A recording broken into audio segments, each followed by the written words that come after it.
पहले तो आज आप सभी को विदित है कि जैसा कि विदाई समन्वय यानी कोई भी हर क्लासेज जैसे कि एग्जाम यानी कि बोर्ड की क्लासेज है वो आज यानी कि हम यहाँ विद्यालय से विदा कर रहे हैं,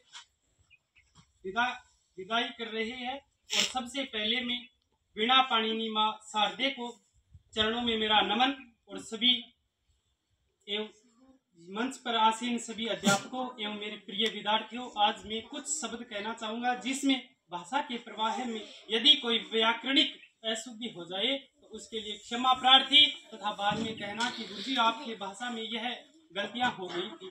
यानी माँ सरस्वती के यदि आपके पास ज्ञान है तो आप ज्ञान दूसरों को बांटते हैं तो वो ज्ञान बढ़ता है, और यदि आप कोई पैसे खर्च करते हैं तो वो बढ़ते नहीं है, क्योंकि जैसा कहा गया है कि माँ सरस्वती के भंडार की एक अनोखी बात, जो खर्चे क्यों बढ़े बिन खर्चत घट जाए। यदि आपके पास में यदि कोई मैथ और साइंस यानी अन्य सब्जेक्ट के यदि आपको कंसेप्ट क्लियर है, आप उन्हें यदि बार बार रिपीट नहीं करते, अन्य विद्यार्थियों को नहीं बताते, तो वो धीरे धीरे बोलने की प्रकृति शुरू हो जाती है। तथा अपने ज्ञान का हमेशा सदुपयोग करे।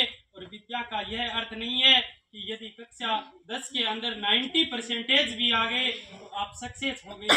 सक्सेस का मतलब भी यही है कि आपका बोलना, आपका चलना, आपका बैठना, आपने किस प्रकार के संस्कार लिए हैं। यदि 90% लेकर आप किसी के सामने अच्छे प्रकार से बात नहीं करेंगे तो वो सामने वाला क्या कहेंगे, ये कि विद्या के मामले में यानी पढ़ाई इसके अच्छे नंबर आ गए होंगे, अच्छे अंक पढ़ाई करके, लेकिन इसका व्यवहार अच्छा नहीं है। अपने व्यवहार को मजबूत कीजिए।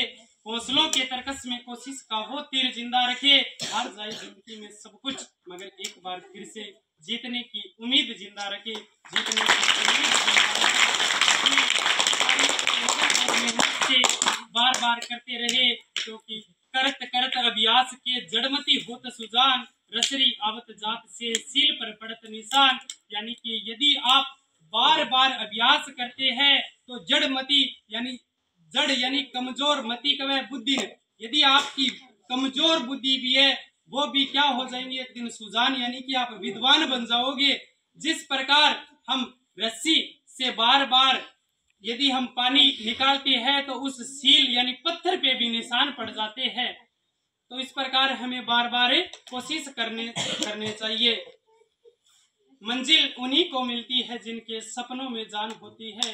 हौसलों से कुछ नहीं होता, हौसलों से कुछ, पंखों से कुछ नहीं होता, हौसलों में उड़ान होती है, हौसलों में उड़ान होती है। एक बार छोटा सा यानी एपीजे अब्दुल कलाम जी ने, हम मिसाइल मैन के नाम से जाना जाता है, उसने कहा था, वो एक बार अपने एनडीए की परीक्षा देने गए थे, उसमें सिलेक्शन नहीं हुआ था और अपने बहन के गहने लेकर गए थे। उनके पास देहरादून तक जाने का किराया था, वापस आने का किराया नहीं था। और वहां पर एक गंगा यानी गंगा बहती है। उन्होंने शाम के समय में सोचा कि मैं क्या करूं, इस जिंदगी का क्या फायदा, मेरे पास भी गांव तक जाने का किराया भी नहीं है। तो वहां पर एक शिवानंद आश्रम है। शाम के समय में एपीजे अब्दुल कलाम घूम रहे थे उस नदी के अंदर, उस उद्विग्नता के साथ घूम रहे थे कि मैं जाकर यहाँ पे आत्महत्या करूं। तो वहां पर एक शिवानंद आश्रम है। शिवानंद जी ने सोचा कि ये बच्चा वास्तव में, वो सोचे समझे विद्वान थे, उन्होंने सोचा कि बालक है वो कुछ परेशानी में है। उन्होंने कहा कि बेटा क्या कर रहा है, कहाँ से आया है। उन्होंने कहा केरल से। वाह वाह, तू तो केरल से आया है, बहुत बढ़िया बात है, मेरा आद्य शंकराचार्य के गांव से आया है, यहाँ क्या कर रहा है। बालक मेरे आश्रम में चल। वहाँ पे आश्रम में ले जाया गया और फिर सुबह के टाइम में उन्होंने कहा कि मेरे पास में किराया नहीं है, मैं क्या करूं, मैं आत्महत्या करना चाहता हूं, तो आप बताइए कि मैं क्या करूं। उन्होंने कहा नहीं बालक, आत्महत्या नहीं करना चाहिए, तो आप तो सब कुछ जानते हैं, मुझे ये बताइए कि मेरा एनडीए में सिलेक्शन क्यों नहीं हुआ। तो उन्होंने कहा कि भगवान ने तुझे इससे भी ऊंचे कदम के लिए सुरक्षित रखा है। यानी यदि वहां पे एनडीए में सिलेक्शन हो जाता तो आज भारत का नाम इतना मिसाइलों में इतना बड़ा कायम नहीं होता।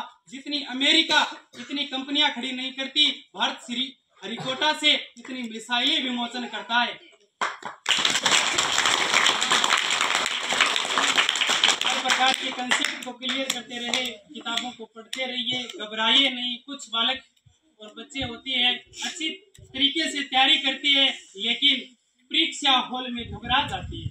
घबराना नहीं है। किस प्रकार के, जिस प्रकार की आत्मविश्वास होना चाहिए सबसे पहले, कॉन्फिडेंस। यदि आपके आत्मविश्वास है तो स्वयं नए आते सवाल भी कई बार सही तरीके से हल हो जाते हैं।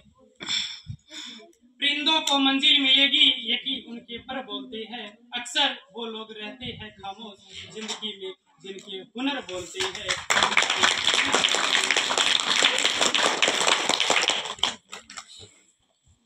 और कुछ शब्द यानी एक छोटी सी कहानी है, मारवाड़ी में सुना देंगे डायलॉग है,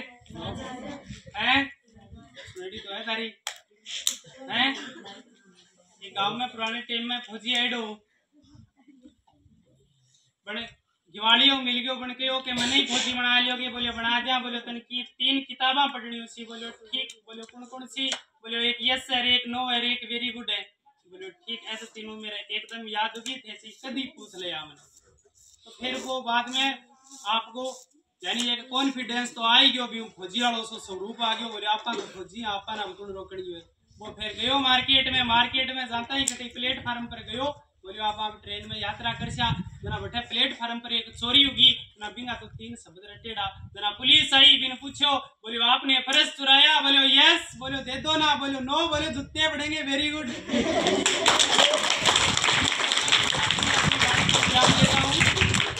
और एक कवि नीरज की 4 लाइना, अरे वो नफरत गले लगाने वाले, बिन डूबे नहाने वाले, कुछ पानी के व्यर्थ बह जाने से सावन नहीं मरा करते, वो छुप छुप के अश्रु बहाने वाले, व्यर्थ मोती लुटाने वाले, जीवन में एक सपने के मर जाने से जीवन नहीं मरा करता।